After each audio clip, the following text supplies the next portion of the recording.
This week, I was very happy to get in the mail a large and very heavy package. This is a family Bible that was passed down in my family from 1883. Can we have the kids come forward to take a look at this with me really quick? So, has anybody ever seen a Bible like this before? It's huge, isn't it? It's probably the biggest Bible I've ever seen. Back in that time, so this is from 1883, so who's good at math? If this is from 1883, how old is this?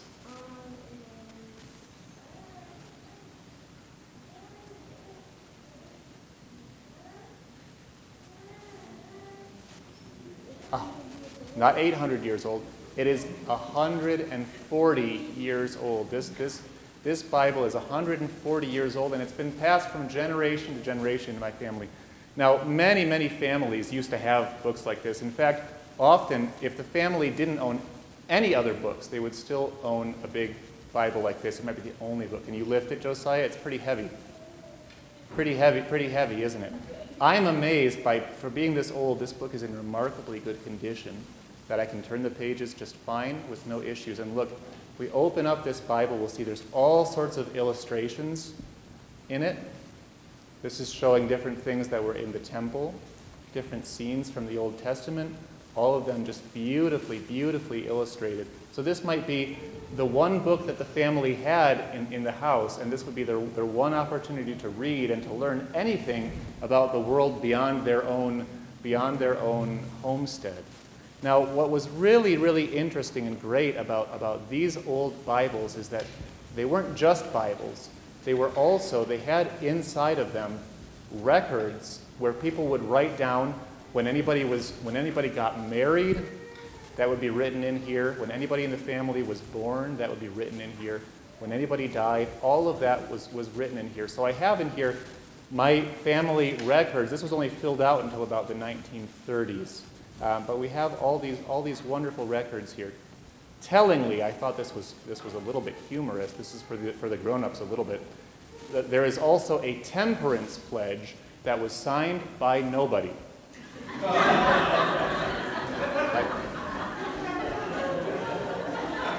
There are a lot of pages in this book. You're right. So I found tucked into this Bible two photographs. And this right here is my great-grandfather, John Bland. And do you see what he's wearing? Anyone know what that is that he's wearing in this? It's a diving suit because he used to do underwater construction back in the late 1800s and the early 1900s. So he's wearing his diving suit in this picture. And this was my great-grandma, his wife, Bertha Bland. Now, John and Bertha were married, and we can find out in this book when. They were married on the 28th of October in 1898. And they were married in Port Huron, Michigan, which is the same town that I was born in. Families back then didn't go very far.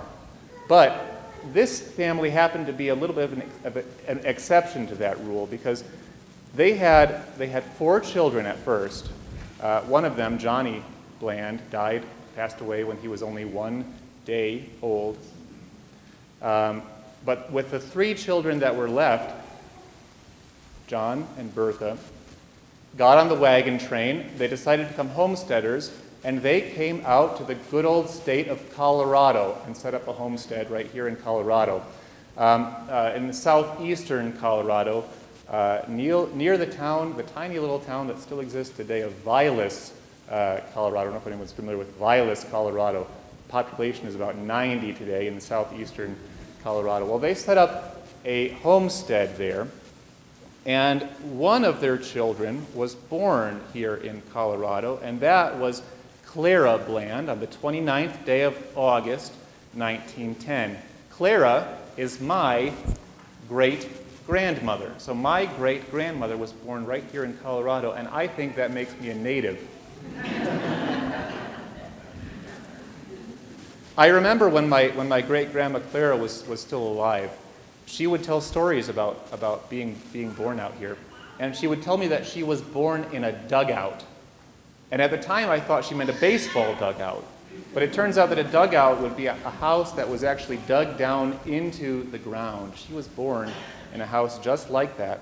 And they were so far from any kind of doctors or anything like that, that the attending physician at her birth was my great-great-grandpa, her father.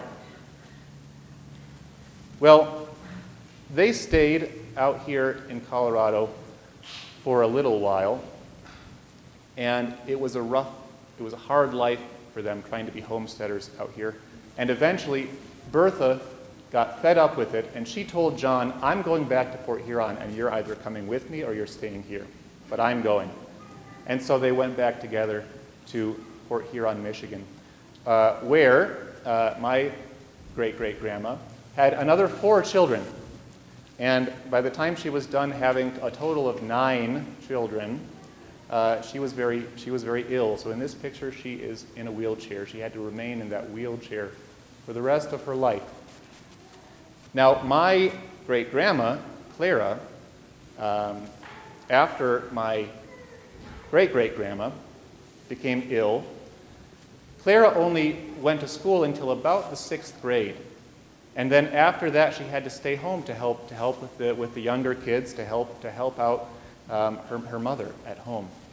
And she was very, very sad about that because she loved learning. She loved reading. And so there would be days sometimes when the other kids would leave for school and Clara had to stay behind, and she would cry because she was so sad that she didn't get to go to school with the other kids. But despite all of that, later on in her life, Clara became a world traveler. I've seen pictures of her in Egypt. I've seen pictures of her in Israel. She traveled all over the place and lived a very, very full life. Now, if you think about it, this is a family that had to endure a lot of suffering. Doesn't it sound like that? Having a child, a baby, die at only 1 day old, leaving the home you've always known to try to make a new life out in the West, and then seeing that new life isn't working for us and having to turn around and go back. Then getting sick, and then Clara having to stay behind and not go to school, not be able to learn with the other kids. There's a lot of suffering there, isn't there? There's a lot of difficulties there. And I'm reminded a little bit when I was learning some of these stories about my ancestors, of the story of the Virgin Mary. Because the Virgin Mary was also somebody who had to endure a lot of suffering. Can anybody tell me a way that the Virgin Mary had to suffer? What was a difficult thing she had to go through? Yes? Jesus died on the cross, and she was very sad about that, wasn't she? This might seem like an obvious question, but why was she so sad about that? He was her son. He was her son and her God. For all of us, Jesus is our God and our Lord. And that was true for Mary as well. But for Mary also, he was her son. And so she was mourning doubly on that day. What else? How else did Mary have to suffer? What a strange situation to be thrown into, right? She was raised in the temple, and then she was betrothed to an elderly man, Joseph, sent out from the home that she had known, sent to a place she'd never been before, to be betrothed to a man that she'd never met before. What a difficult situation that would have been. Imagine the uncertainty that you wouldn't know what was going to happen. And then up there in that new life with Joseph, she's given the news by the Archangel Gabriel that she's going to bear the Son of God. And we see from her reaction, she says, how can this be? She doesn't understand. She says, this is such an uncertain circumstance for me. But here's my next question then. In that uncertainty she had to deal with, in that suffering she had to go through, was she faithful or was she not? She was faithful, right? Because in every one of those circumstances, despite not knowing what was going to happen, despite not knowing the outcome of the circumstance that she had been thrown into, still faithfully, she put one foot in front of the other and she followed after our Lord Jesus Christ and followed the will that God had for her life. She was, in a way, carrying her cross and following after Jesus, wasn't she? What do we mean when we say that we have to carry our cross? That we have burdens in this life, right? We're told to carry our cross, to take up our cross and follow after Jesus. And our crosses are the unique ways in which each of us has to suffer, the unique burdens that each of us has to carry. Because John and Bertha and Clara, they had their own ways of suffering, but if any of you were to look back in your own family history, you would see similar stories. You would see that they also suffered in their own way. Every single person has a cross to bear. Every single person suffers at least a little bit. Some people suffer a lot, some people suffer a little, but everybody suffers in this life. And I think that one of the really unique things about our faith as Orthodox Christians is that we don't try to make any promises about that suffering going away. There are so many religions out there that say, well, if you have faith and if you pray a whole lot, then you will not suffer anymore. And as Orthodox Christians, we do not believe that that is true. Look at the life of the Virgin Mary that we were just talking about. She suffered. She suffered very deeply. In fact, when she was bringing Christ to the temple and laying Christ in the arms of the elder Simeon, he looked at her and he said, "A sword will pierce through your own soul as well," because he foresaw the ways in which she would suffer. Now, she was a person with a deeper faith than any of us, than any person really who has ever lived. She suffered not in spite of her faith, but because of her faith. She suffered not despite her willingness to follow the life that God was calling her to, but she suffered because she was following the life that God called her to. What we do say, though, as Orthodox Christians, is that if we take up our cross and follow after Christ, if we take up those unique burdens that we have been given and follow after Christ, then carrying those burdens will make us stronger and will lead us to our salvation. Because think about it. What do we do with crosses? We carry them, right? But what else do we do with crosses? We venerate them. We embrace them.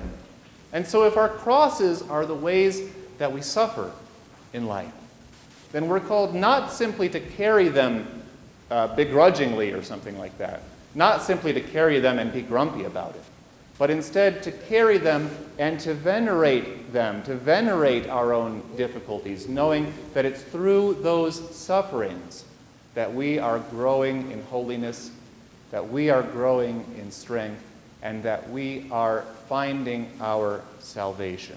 Now, there's a few practical tips I want to give you about how to carry your cross, okay? When you look at other people's lives, and when we see the ways in which other people are suffering, it can be very, very easy to want to compare their difficulties with our own difficulties. And then we end up coming to the conclusion and saying, man, I wish I had their cross to carry instead of my own. My own cross feels a whole lot heavier than it seems like their cross feels. But I would advise you, never do that. And the reason why is you never know from the outside how heavy another person's burdens are. We look at someone's life from the outside, and everything might look beautiful and hunky-dory and very nice. But we don't see the ways that they're suffering in private. We don't see the burdens that they are carried that they don't show to anybody. And so instead of saying, I wish that I was carrying this person's cross, instead of saying that, take up your own cross, the cross that has been uniquely fashioned, uniquely made for you, and carry those burdens and take them to Christ. I love the line that we say during the Divine Liturgy. When the priest, standing at the altar, raises up the gifts and says, your own we offer unto you in behalf of all and for all. The burdens that we carry in this life can feel sometimes too difficult to bear, and we think that there's no way that I can make it through the struggles that have come to me.